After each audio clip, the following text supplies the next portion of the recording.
Hey everybody, Nick Espinoza, your chief security fanatic here, and today I'm actually talking about the coronavirus because the coronavirus is devastating small business across the United States and other places in the world.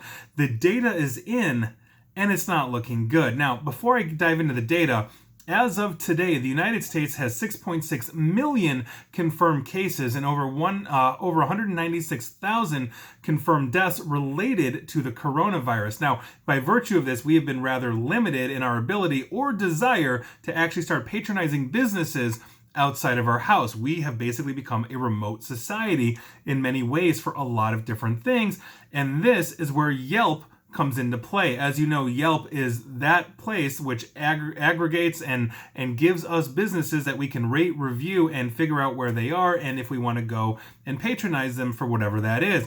Today, Yelp released their latest economic average report revealing that business closures across the United States are increasing as a result of the coronavirus. That should come as no surprise, but the numbers are somewhat staggering. Now, as of August 31st, when they closed this time period, 163,735 businesses have indicated on Yelp that they have closed. That's actually down from 180,000 that closed at the very beginning of the pandemic. However, it actually shows a 23% increase in the number of closures since mid-July. Now, according to Yelp's data, permanent closures have reached 97,966, which represents about 60% of closed businesses are not going to be reopening.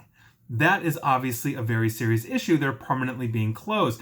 Now, according to Justin Norman, who's Yelp's vice president of data science, talking to CNBC, he said, and I quote, "Overall, Yelp's data shows that business closures have continued to rise with a 34% increase in permanent closures since our last report in mid-July." Now, the worst affected by this, according to them, and I have the categories here, and this is per 1,000 businesses, the worst affected so far are food trucks. Portland, I'm looking at you. You guys have amazing food trucks, but 28.1 food trucks per 1,000 food trucks are closing. Men's clothing is 31.3. Gift shops makes sense. We're not traveling in that sense.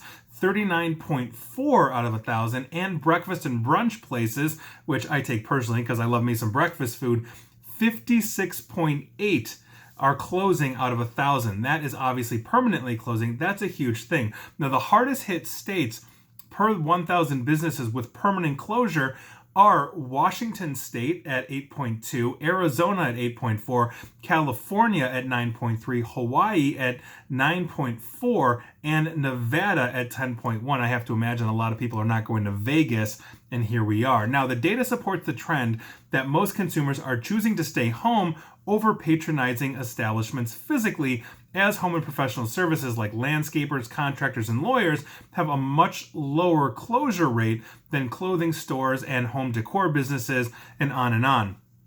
Auto and towing services have also reported a relatively low closure rate. So even though we're staying home, we may not be driving to a lot of different places, but we still have to drive to things like the market or a pharmacy to get our stuff. Now, Yelp has also noted that businesses that are already well suited for takeout, such as pizza places that obviously thrive on delivery, coffee shops where you can hit a drive-through like a Starbucks or wherever, delis as well, are basically treading water better than other restaurants. They are surviving this pandemic better than those that are not. And I have seen many restaurants in my area, at least here in Chicago, that have flipped and geared towards having things like outdoor patio dining, or they've signed up for services like DoorDash or Grubhub and others to start delivering their food because they are pivoting into what pizza delivery places have been doing for decades. Now, the types of restaurants with the highest closures, as I mentioned, are breakfast and brunch, but it's also sandwich shops and, interestingly enough, Mexican restaurants as well.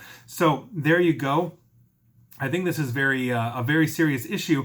I'd be curious to know what your thoughts are on how we can revive this. Part of it is, okay, we're going to get back to normal. We're going to let people go, but we also have a spreading pandemic that is targeting specific demographics in our society. Let's say older people, although we know kids can get it as well, that may put them at a higher risk for things like death and mortality. I have some older people in my life that if I were, let's say, to get this and I were to give it to them, that would not be a very good thing, as we obviously would all be carrying it, whether we're infected or not. If we're exposed, I think that's a huge problem as well. And so we're all in this together in that sense. So even if we're sending our kids back to school, they might be coming home to elderly grandparents and and stuff like that. So I think that's the big debate, is how are we going to handle this? How are we going to fix the situation? When does life get back to normal? And in the meantime, how do we patronize these businesses to make sure that they're not going to be closing? I mean, these are obviously livelihoods for not just the business owners, but also the employees that are depending on that paycheck.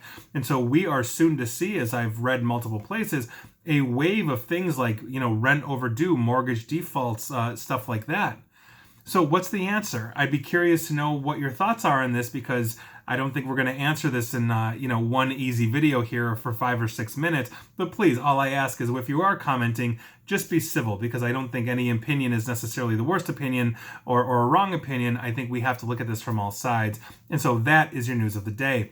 And please like, share, follow me here on Facebook and Twitter at NickAESP. And please feel free to subscribe to me at YouTube as well. And as always, stay safe and stay online. Thanks, everyone.